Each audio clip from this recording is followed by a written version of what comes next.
আশুরার সময় 2টা রোজা রাখতে বলেছেন। বিশ্বনবী রেখেছিলেন একটা রেখেছিলেন, আর বলেছিলেন আমি যদি আগামী বছর বাঁচি লা আসুমান্না তাসা, 10 তারিখে তো এবার রাখলাম 10ই মুহররম, আগামী বছর বেঁচে থাকলে 9ই মুহররম রাখবো। কিন্তু এর পরের বছর বিশ্বনবীকে তুলে নিল কে? বিশ্বনবী রাখতে পারে নাই, কিন্তু বিশ্বনবীর চেতনা ছিল রাখার, ঠিক কিনা? বিশ্বনবী এমন নবী যার চেতনাটাও সুন্নাত। আমরা সুন্নাহ বলতে বিশ্বনবীর কথাগুলোকে বুঝি না, বিশ্বনবীর কথাগুলা সুন্নাত, বিশ্বনবীর আদেশগুলা সুন্নাত, বিশ্বনবীর নিষেধগুলা সুন্নাত। হাত্তাল হারাকাত ওয়াস সাকানাত, তিনি যে নড়তেন এটাও সুন্নাত, তিনি না নড়ে চুপ হয়ে যে বসে থাকতেন এটাও সুন্নাত। বিশ্বনবী যে ঘুমাতেন ওইটাও সুন্নাত। আল্লাহু আকবার। এজন্য বিশ্বনবীর সুন্নাহর উপর বেশি বেশি আমল করতে হবে। রাজি আছেন? সুন্নাহ আমল করলে বেদাত বিদুরিত হবে। আল্লাহ সহিহ সমঝ দান করুক। বিশ্বনবী সোমবারে রোজা রাখতেন। আমাদের অনেক মা বোনেরা রোজা রাখতে চায়, তো রাখতে যে তারা কিছু বেদাত করে ফেলে। যত জায়গায় যতটা সুন্নাহ আছে ওই সুন্নাহ সরায় ফেললে ওই জায়গায় বেদাত ঢুকে, ঠিক কিনা? আমাদের মায়েরা শবে মেরাজের রোজা রাখে। শবে মেরাজের রোজা বলতে শরিয়াতে কোনো রোজা নাই, ঠিক কিনা? বিশ্বনবী যা শিখিয়েছেন তাতে বরকত রহমত বেশি না কম? বিশ্বনবী সোমবার বৃহস্পতিবার রোজা রাখতেন। এজন্য মায়েরা বোনেরা যদি রোজা রাখতে চায় তাদেরকে বলে দিবেন সোম আর বৃহস্পতি রাখবেন। বিশ্বনবী মাসে 3টা স্পেশাল রাখতেন, আইয়ামুল বীদ 13, 14, 15। মা বোনেরা যদি রাখতে চায় এদেরকে বলে দিবেন তারা যেন এই দিনগুলোতে রাখে। তারপরে বিশ্বনবী সাল্লাল্লাহু আলাইহি ওয়াসাল্লাম রমাদান শেষে যে ঈদুল ফিতর হয়, শাওয়ালের প্রথম দিন আমরা ঈদুল ফিতর সেলিব্রেট করি ওয়ার্ল্ড ওয়াইড। ঈদুল ফিতরের পরে শাওয়ালের বাকি 29 দিনের যে কোনো 6 দিন আপনি 6টা রোজা রাখতে পারেন। বিষ্ণু সাল্লাল্লাহু আলাইহি ওয়াসাল্লাম বলেছেন মান সামা রমাদানা সুম্মা আতবাআহু সিত্তাম মিন শাওয়াল কানা কাসিয়ামিদ দাহর। রমজানের রোজা রাখার পরে যে শাওয়ালের 6টা রোজা রাখলো সেজন্য সারা বছর রোজা রাখলো। এগুলো হচ্ছে সুন্নাহ সম্মত রোজা, সোম বৃহস্পতি। তারপর জিলহজের প্রথম 10 দিন বিশ্বনবী রোজা রাখতে বলেছেন।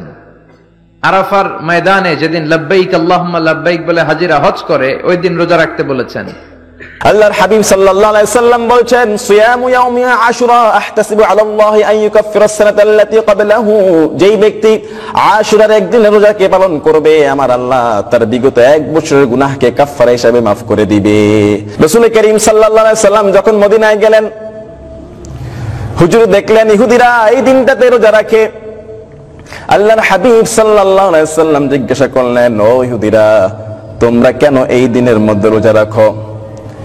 ইহুদিরা বলল ইয়াউমুল আযীম, দিনটা মহান, বড় উৎসবের দিন, আনন্দের দিন। এই দিনটা তারা অত্যন্ত গুরুত্ব দেয়, এই দিনটা তাদের কাছে ঈদের দিনের মতো, এই দিনে তারা রোজাও রাখে। তারা বলছেন এই দিনটাতে আল্লাহ পাক রব্বুল আলামিন পয়গম্বর মূসা আলাইহিস সালাতু ওয়াস সালামকে ফিরআউনের কবল থেকে নাজাত করে দিয়েছিলেন। ওই ফিরআউন নিষ্ঠুর জালিম সরকার বনি ইসরাঈলদের প্রতি এত জুলুম করত, এত অত্যাচার করত, এত অবিচার করত, নিজেকে সে খোদা দাবি করত, তাদের উপর সে তার জুলুম চাপিয়ে দিয়েছিল। আল্লাহ পাক রব্বুল আলামিন এই দিনটাতে ওই ফিরআউনকে সদল বলে লোহিত সাগরের মধ্যে ডুবিয়ে চুবিয়ে মারলেন, বনি ইসরাঈলকে উদ্ধার করে দিলেন, মূসা নবীর উম্মতকে মুক্তি দিলেন। আল্লাহর নবী পয়গম্বর মূসা আলাইহিস সালাতু ওয়াস সালাম এই দিনটাতে শুকরানা রোজা রাখতেন। এই জন্য আমরাও এই দিনের মধ্যে রোজা রাখি। সুবহানাল্লাহ। আল্লাহর হাবিব সাল্লাল্লাহু আলাইহি সাল্লাম কথাটা শুনলেন, বললেন আনা আউলা বিমূসা, তোমাদের থেকেও মূসা আলাইহিস সালাতু ওয়াস সালাম আমার অধিক নিকটবর্তী, অধিক কাছের, আমাদের অধিক প্রিয়। এজন্য আমরাও এই দিনে রোজা রাখবো। বিশ্বনবী নির্দেশ দিলেন তোমরাও আশুরার দিনে রোজা রাখো। আল্লাহু আকবার। আল্লাহর হাবিব সাল্লাল্লাহু আলাইহি সাল্লাম এই দিনে রোজা রাখতেন, আশুরার রোজা। সাহাবায়ে কেরামরা প্রশ্ন করলো, ইয়া রাসূলুল্লাহ সাল্লাল্লাহু আলাইহি সাল্লাম এই দিনটাতে ইহুদি খ্রিস্টানরাও রোজা রাখে, সুতরাং তাদের সঙ্গে তো আমাদের সাদৃশ্য হয়ে যাচ্ছে। কেননা বিশ্বনবী সব সময় বিরোধিতা করতেন ইহুদি খ্রিস্টানদের, কখনোই তাদের সঙ্গে সাদৃশ্য রাখতেন না। মুহাম্মদ সাল্লাল্লাহু আলাইহি ওয়াসাল্লাম যখন দেখলেন ইহুদিরা এই দিনটাতে রোজা রাখে, আল্লাহর হাবিব বললেন আগামী বছর যদি আমি থাকি তাহলে আশুরার 9 তারিখে রোজা রাখবো। সুবহানাল্লাহ। বিশ্বনবী বললেন তিনি আশুরার 9 তারিখে রোজা রাখবেন এবং 10ও রাখবেন। ইহুদিরা রাখে একদিন আল্লাহর হাবিব সাল্লাল্লাহু আলাইহি সাল্লাম বলছেন আমি রাখবো 9 তারিখও রাখবো, তার মানে ইহুদিদের বিরোধিতা করব, এই জন্য তিনি বলে গেলেন। বর্ণনাকারী বলেন তার পরের বছর আর বিশ্বনবী সাল্লাল্লাহু আলাইহি সাল্লাম ছিলেন না, তার ওফাত হয়েছিল। হাদিস শরীফে এসেছে আন্না রাসূলুল্লাহ সাল্লাল্লাহু আলাইহি সাল্লাম লাম্মা কাদিমাল মাদিনাতা ফাওয়াজাদাল ইয়াহুদা সিয়ামান ইয়াউম আশুরা। নবীজি মদিনায় পদার্পণ করে দেখতে পেলেন সে জায়গার ইহুদিরা আশুরার দিনে রোজা পালন করছেন। নবীজি জিজ্ঞাসা করলেন, ক্বালা মা হাযাল ইয়াউম আল্লাযী তাসুমুনাহু, এটা কোন দিন যেদিন তোমরা রোজা পালন করছো? তারা বলল, ইয়াউমুন আযীম আনজাল্লাহু মূসা আলাইহিস সালাম ওয়া কওমাহু ওয়া আগরাকা ফিরআউনা ওয়া কওমাহু। এটা এমন একটা দিন যে দিন আল্লাহ সুবহানাহু ওয়া তাআলা আমাদের নবী মূসা আলাইহিস সালাম এবং তার অনুসারীদেরকে আল্লাহ ফেরাউনের কবল থেকে, লোহিত সাগরে ডুবে যাওয়া থেকে আল্লাহ তাআলা তাদেরকে নাজাত দান করেছেন এবং অত্যাচারী স্বৈরাচার ফেরাউন এবং তার দলবলকে আল্লাহ সুবহানাহু ওয়া তাআলা নদীতে গরক করে দিয়ে তাদের সলিল সমাধি করেছেন এই আশুরার দিন। ফাসামাহু মূসা আলাইহিস সালাম শুকরান। ইহুদিরা বলল, তাই আমাদের নবী মূসা আলাইহিস সালাম এই দিন রোজা পালন করেন, ফানাসুমুনাহু, এই জন্য আমরাও রোজা পালন করি। নবীজি বললেন, নাহানু আহাক্কু ওয়া আওলা বিমূসা আলাইহিস সালাম মিনকুম, আর আমি তো তোমাদের চাইতে আমার ভাই মূসা আলাইহিস সালামের অধিক নিকটবর্তী, আমার ভাই আমার কাছে তোমাদের চাইতেও বেশি পছন্দনীয়। সুতরাং ফাসামাহু রাসূলুল্লাহ সাল্লাল্লাহু আলাইহি ওয়াসাল্লাম ওয়া আমারা বিসিয়ামিহি, নবীজি নিজেও আশুরার দিন রোজা পালন করলেন এবং সাহাবায়ে কেরামদেরকে রোজা পালন করার নির্দেশ দিলেন। রাসূল করিম সাল্লাল্লাহু আলাইহি ওয়াসাল্লাম হাদিসের মধ্যে বলছেন, আফদালুস সিয়ামি বা'দা রমাদান সিয়ামু শাহরিল্লাহিল মুহাররম, রমাদানুল মুবারাকের পরে সবচেয়ে শ্রেষ্ঠ রমজান হলো মুহররম মাসের রোজা। মুহররম মাসের রোজা হলো সবচেয়ে শ্রেষ্ঠ রমজানের পরে। তার মানে বোঝা যায় রমজানের রোজা হলো সবচেয়ে শ্রেষ্ঠ রোজা, তারপরে সবচেয়ে শ্রেষ্ঠ সবচেয়ে প্রিয় নফল রোজা হলো মুহররমের রোজা। আমার আল্লাহর কাছে পছন্দনীয় রোজা হলো মুহররম মাসের রোজা। ইসলামের রমজানের রোজা ফরজ হওয়ার আগে মুহররমের ওই একটি রোজা ফরজ ছিল, সেটা হলো আশুরার রোজা, অর্থাৎ আশারা থেকে আশুরা, যে মুহররম মাসের 10 তারিখ যেই রোজা রাখা হয় সেই রোজাটার কথাই বলা হয়েছে। মুহররম মাসের যে কোনো দিন আপনি রোজা রাখেন আল্লাহর কাছে অধিক পছন্দনীয়, নির্দিষ্ট কোনো দিন না 1, 2, 3, 4, 5, তবে স্পেশালি আশুরা রোজার একটা বিশেষ ফজিলত রয়েছে। তো মুহররম মাস যেহেতু আল্লাহর মাস, এটি হিজরি বর্ষের প্রথম মাস, এই মাসে ঐতিহাসিক অনেক ঘটনা ঘটেছে, এটি একটি ঘটনা বহুল মাস। তাই আমরা এই মাসের প্রতি আলাদা একটা শ্রদ্ধা নিবেদন করব, শ্রদ্ধা পোষণ করব। অনেকগুলো কারণে এই মাসের ফজিলত অন্য মাসের চেয়ে বেশি। যদিও বাংলাদেশে এই মুহররম মাস মানুষের কাছে সবচেয়ে বেশি ফজিলতপূর্ণ যে কারণে আলোচিত, সেটা হচ্ছে কারবালার ঐতিহাসিক ঘটনা। তাই যখন দেখবেন মুহররম মাসের 10 তারিখ আসবে, সেদিন আমাদের দেশের পত্রিকাগুলোতে বিশেষ নিবন্ধন লেখা হবে, বিশেষ প্রবন্ধ ছাপা হবে। আমাদের টেলিভিশন, রেডিও, মিডিয়াতে সেদিন কথিকা পাঠ করা হবে, অনেক আলোচক আলোচনা করবেন। সেদিন সবচেয়ে বেশি প্রাধান্য পাবে কারবালার আলোচনা। মানুষ আশুরা বলতে মনে করে কারবালার ঘটনা। তাই 9 তারিখ 10 তারিখে ঢাকার রাস্তাতে বিশাল বিশাল তাজিয়া মিছিল বের হবে, ওটাকে টেলিভিশন চ্যানেলগুলোতে হাইলাইটস করে প্রচার করা হবে। তাই মানুষ এই লেখাগুলো থেকে বুঝে নিচ্ছে মুহররম মানিক কারবালা। আসলে না, মুহররমের সম্মান এবং এই মাসকে কেন্দ্র করে রোজা রাখা, এটা কারবালার অনেক আগ থেকেই শুরু হয়েছে। এই মুহররমের ইয়াউমে আশুরার তাৎপর্য ফজিলত এটা নতুন না, এটা রাসূলুল্লাহ সাল্লাল্লাহু আলাইহি ওয়াসাল্লাম নিজেই আমল করে উম্মাহকে দেখিয়েছেন। তো রাসূল সাল্লাল্লাহু আলাইহি ওয়াসাল্লাম মুহররমের আশুরাতে রোজা রেখেছেন, আর কারবালার ঘটনা ঘটেছে উনার ইন্তেকালের 50 বছর পরে, 61 হিজরিতে। রাসূলুল্লাহ সাল্লাল্লাহু আলাইহি ওয়াসাল্লাম ইন্তেকাল করলেন 11 হিজরিতে, আর কারবালার প্রান্তরে ইমাম হোসাইন রাদিয়াল্লাহু তাআলা আনহুকে শহীদ করা হলো 61 হিজরিতে। তাহলে আল্লাহর হাবিবের ইন্তেকালের 50 বছর পরে, তখন থেকে কারবালার ঘটনা আমরা জানি, আমরা শুনি, আমরা এটা পড়ি। কিন্তু রাসূল তো নিজেই মুহররমের 10 তারিখে রোজা রেখেছেন। তাহলে এতে বোঝা যায় যে কারবালার সাথে এই ঘটনার মূল অংশটা জড়িত নয়, এটা পরবর্তীতে সংযোজিত অংশ। কিন্তু আজকে যেটা পরবর্তীতে সংযোজিত হয়েছে সেটাই হয়ে গেছে এখন মূল অংশ। আর যেটা ইসলামের যুগে ছিল, রাসূল নিজে প্রবর্তন করেছেন, রেখেছেন, আমল করেছেন, রোজা রেখেছেন, আজকে সেটা গুরুত্বহীন হয়ে গেছে। আমার ভাইয়েরা, মুহররমের মূল অংশ আশুরার রোজা। রাসূলুল্লাহ সাল্লাল্লাহু আলাইহি ওয়াসাল্লাম মক্কা থেকে হিজরত করে যখন মদিনায় গেলেন, আব্দুল্লাহ ইবনে আব্বাস রাদিয়াল্লাহু তাআলা আনহুমা হাদিস রওয়ায়াত করছেন, সহিহ মুসলিমে এসেছে, আল্লাহর হাবিব যখন মদিনায় গেলেন, ফাওয়াজাদাল ইয়াহুদ সিয়ামা ইয়াউমা আশুরা। আল্লাহর হাবিব মদিনায় গিয়ে দেখেন আশুরার দিন, মুহররমের 10 তারিখে মদিনার ইহুদিরা রোজা রাখছে। মদিনা ইহুদিদের বড় বড় 3টা গোত্র ছিল, বনু নজির, বনু কুরাইজা এবং বনু কাইনুকা। রাসূলুল্লাহ সাল্লাল্লাহু আলাইহি সাল্লাম তাদেরকে প্রশ্ন করলেন, মা হাযাল ইয়াউম আল্লাযী তাসুমুনাহু, এই দিনে তোমরা রোজা কেন রাখো, এই দিনের তাৎপর্য কি? ক্বালু হাযা ইয়াউমুন আযীম। ইহুদিরা উত্তরে বলল, এটা বড় সম্মানী একটা দিন। আনজাল্লাহু ফীহি মূসা ওয়া কওমাহু ওয়া গাররাকা ফীহি ফিরআউনা ওয়া কওমাহু ফাসামাহু মূসা ফানাসুমুহু। ইহুদিরা বলল যে এই দিনটা এত তাৎপর্যপূর্ণ দিন, এই দিনে আল্লাহ তাআলা হযরত মূসা আলাইহিস সালামকে তার বংশ সহ পরিত্রাণ দিয়েছেন, হেফাজত করেছেন, বিপদ থেকে মুক্তি দিয়েছেন, মূসা নবীকে বিজয় দিয়েছেন, এবং এই দিনে আল্লাহ ফিরআউনকে তার সৈন্য সহ পানিতে ডুবিয়ে নাস্তানাবুদ করে ছেড়েছেন। সুবহানাল্লাহ। এই দিনে আল্লাহ তাআলা মূসা নবীকে সাহায্য করছে। তাহলে মুহররম হচ্ছে সাহায্যের দিন। এই দিনে মূসা নবীর বিজয় হয়েছে, তাহলে মুহররমের 10 তারিখ হচ্ছে বিজয়ের দিন। এই সাহায্য পেয়ে, এই বিজয় পেয়ে মূসা আলাইহিস সালাম উনি এই দিনে আল্লাহর শুকরিয়া করার জন্য কি করতেন? রোজা রাখতেন।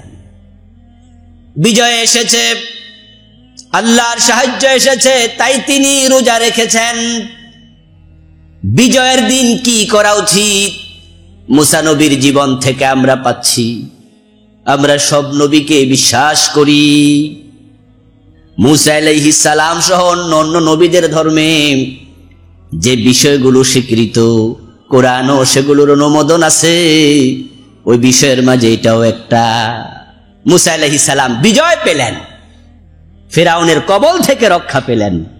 মূসা নবীর উম্মতেরা বলছেন, যখন আল্লাহ মূসা নবীকে হেফাজত করলেন, বিজয় দিলেন, ফিরআউনকে পানিতে ডুবায়া মারলেন, ফাসামাহু মূসা শুকরান লিল্লাহ। মূসা নবী আল্লাহ তাআলার কৃতজ্ঞতায় তিনি ওই দিন রোজা রাখা শুরু করলেন। সুবহানাল্লাহ। আল্লাহ রাসূল শুনে বললেন, নাহনু আওলা ওয়া হাক্কু বিমূসা মিনকুম ফাসামাহু ওয়া আমারা বিসিয়ামিহি। রাসূলুল্লাহ সাল্লাল্লাহু আলাইহি সাল্লাম তিনি বললেন, ও ইহুদিরা, তোমাদের থেকেও মূসা নবীর সাথে আমাদের সম্পর্ক অনেক বেশি। নাহনু আহাক্কু আওলা বিমূসা মিনকুম, মূসা নবীর সাথে তোমাদের সাথে চেয়েও আমাদের সম্পর্ক বেশি। কিভাবে? ওরা তো মূসার উম্মত, রাসূল তো মূসার উম্মত না, মুসলমানরা তো মূসা নবীর উম্মত না, তো সম্পর্ক বেশি কিভাবে? সম্পর্ক বেশি হলো, মূসা আলাইহিস সালামের রেখে যাওয়া তাওরাত কিতাবকে ইহুদিরা বিকৃত করেছে। ওরা বিকৃত ভাবে মানে, কিন্তু আমরা মুসলমানেরা তাওরাতকে বিশ্বাস করি অবিকৃত ভাবে, ঠিক না? তাওরাত যেটা আল্লাহ নাজিল করেছে, আমরা ওটা পুরাটাকে বিশ্বাস করি, আমরা বিকৃত ভাবে বিশ্বাস করি না। আর রাসূলুল্লাহ সাল্লাল্লাহু আলাইহি সাল্লাম নিজে যেহেতু নবী, মূসাও নবী, এই হিসাবে নবীর সাথে নবীর সম্পর্ক উম্মতের চেয়েও বেশি। তো আল্লাহ রাসূল সাল্লাল্লাহু আলাইহি সাল্লাম বললেন এই রোজাটা আমিও রাখবো আগামী বছর থেকে। ও আমারা বিসিয়ামিহি, সাহাবায়ে কেরামকে রোজা রাখার জন্য রাসূল নির্দেশ দিয়ে দিলেন। সাহাবারও এই মুহররমের 10 তারিখ রোজা রাখা শুরু করলো।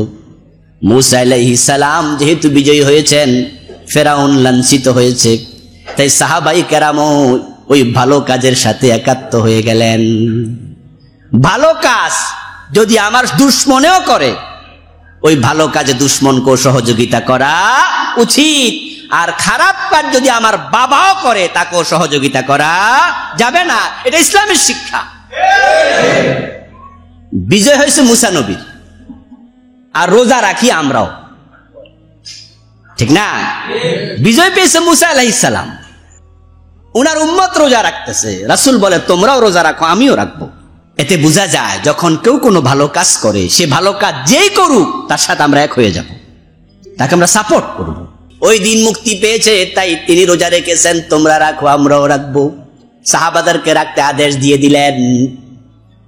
কিছুদিন পরে সাহাবায়ে কেরামের মাঝ থেকে আল্লাহর হাবিবের কাছে প্রশ্ন উত্থাপিত হলো, ইয়া রাসূলুল্লাহি ইন্নাহু ইয়াউমুন ইউআজ্জিমুহুল ইয়াহুদ। হে আল্লাহ রাসূল সাল্লাল্লাহু আলাইহি ওয়াসাল্লাম, ওই যে আশুরার দিন আমরা রোজা রাখতেছি, অথচ এটা তো এমন একটা দিন যে দিনকে ইহুদিরা বড় সম্মান করছে, তাই তাদের মাঝে কানাঘুষা হয়। তারা বলে বেড়াচ্ছে, দেখো আস্তে আস্তে মুসলমানরাও আমাদের অনুসারী হয়ে যাচ্ছে। তারা বলতেছে আমরা যেদিন রোজা রাখি মুসলমানরাও রাখতেছে, তারা আস্তে আস্তে আমাদের ধর্মে ঢুকে যাবে। আল্লাহ রাসূল বললেন, ও বড় মারাত্মক কথা তো, তাহলে সোমু ইয়াউমা আশুরা ওয়া খালিফুল ইয়াহুদা, তোমরা আশুরার দিনে রোজা রাখো, কিন্তু ইহুদিদের ওই কাজের সাথে একটু ভিন্নতা আনো, একটু বৈপরীত্য আনো। লাইন বাকিতু ইলা কাবিলিন লাসুমান্নাত তাসিআ, রাওয়াহু মুসলিম। যদি আমি পরবর্তী বছর পর্যন্ত বেঁচে থাকি, তাহলে আমি 9 তারিখও রোজা রাখবো। তারা রাখে একদিন, আমি রাখবো 2 দিন। তাহলে তারা আর এই কথা বলতে পারবে না। তাদের সাথে একটু ব্যতিক্রম করো। ওই হাদিসে আসছে, আরেকটি হাদিসে আসছে, সুমু ইয়াওমান ক্বাবলাহু আও ইয়াওমান বাদাহু, তোমরা 10 তারিখের আগে একদিন অথবা 10 তারিখের পরে একদিন রোজা রাখো। তবে হাদিসটি যায়ীফ। আর যে হাদিসটি আসছে, যদি আমি আগামী বছর পর্যন্ত বেঁচে থাকি, তাহলে আমি 9 তারিখ রাখবো, এই হাদিসটি সহিহ। কিন্তু সহিহ মুসলিমে আসছে, ফালাম ইয়াতি আল আমাল মুকবিলা হাত্তা তুফিয়া রাসূলুল্লাহ সাল্লাল্লাহু আলাইহি ওয়াসাল্লাম। এই সিদ্ধান্ত রাসূল যে বছর ঘোষণা করলেন, যদি বেঁচে থাকি আগামী বছর পর্যন্ত, তাহলে 9 তারিখ রাখবো। ওই পরবর্তী বছর আসার আগে রাসূল ইন্তেকাল করলেন। এর মানে তিনি পরবর্তী বছর আর 9 তারিখে রোজা রাখার সময় পান নাই, কিন্তু সাহাবারাই আমল করেছে। তাই উলামায়ে কেরাম বলেন, আশুরার রোজা যখন মানুষ রাখবে, তখন তারা 10 তারিখ এবং 9 তারিখ 2 দিন রাখবে। এই 2 দিন রাখা, এটা হচ্ছে সুন্নাহ। আর যদি কোনো কারণে কেউ 9 তারিখ রাখতে পারলো না, তাহলে সে 10 এবং 11 রাখবে। আর যদি কেউ শুধু 10 তারিখ রাখে, তাহলে কোনো গুনাহ হবে না, কারণ আল্লাহর হাবিব তো শুধু 10 তারিখেই রেখেছিলেন। হাযাল মুখালাফাতু হা হুনা লিল ইস্তিহবাব লা লিল উজুব। উলামাগণ বলেন, ইহুদিদের সাথে রোজা রাখার ক্ষেত্রে এখানে যে মুখালাফাত, এটা ওয়াজিবের জন্য নয়, এটা উত্তমতার জন্য, এটা মুস্তাহাব, এটা ওয়াজিব না। এখন যারা রোজা রাখবে, আল্লাহর হাবিব বলছেন, আফদালুস সিয়াম বাদা রমাদান শাহরুল্লাহিল মুহাররম, রমজানের পরে এই মুহাররমের 9 এবং 10 তারিখের রোজা হলো সর্বশ্রেষ্ঠ রোজা। আহতাসিবু আলাল্লাহ আন ইউকাফিরাস সানাতাল্লাতী ক্বাবলাহু। সহিহ মুসলিমে এসেছে, রাসূল বলেন, যে ব্যক্তি এই আশুরায় রোজা রাখবে, আমি আশা করি আল্লাহ তাআলা তার আগের 1 বছরের জীবনের গুনাহ ক্ষমা করে দেবেন। হাযা হাদিসুন সহিহ। সহিহ হাদিস, সিয়ামু ইয়াউমি আশুরা আহতাসিবু আলাল্লাহ আন ইউকাফফিরা আস-সানাতাল্লাতী ক্বাবলা। আশুরার রোজাটা আমি নবী আশা করি তার আগের জীবনের 1 বছরের গুনাহ মাপের কারণ হয়ে যাবে। তাহলে এই রোজার কাহিনী শুনলাম আর সুবহানাল্লাহ বললাম, দায়িত্ব শেষ নাকি? মোটেও না। আমাদের যাদের সামর্থ্য আছে আমরা এই রোজা রাখার সিদ্ধান্ত নেওয়া দরকার আছে না নাই? তো আমরা একদিন রাখবো না, সামর্থ্য যদি থাকে আমরা কয়দিন রাখবো? 2 দিন, 9 তারিখ এবং 10 তারিখ। এই রোজাটা আমরা রাখার চেষ্টা করব। আল্লাহ তাআলা তৌফিক দান করুক, বলি আমিন।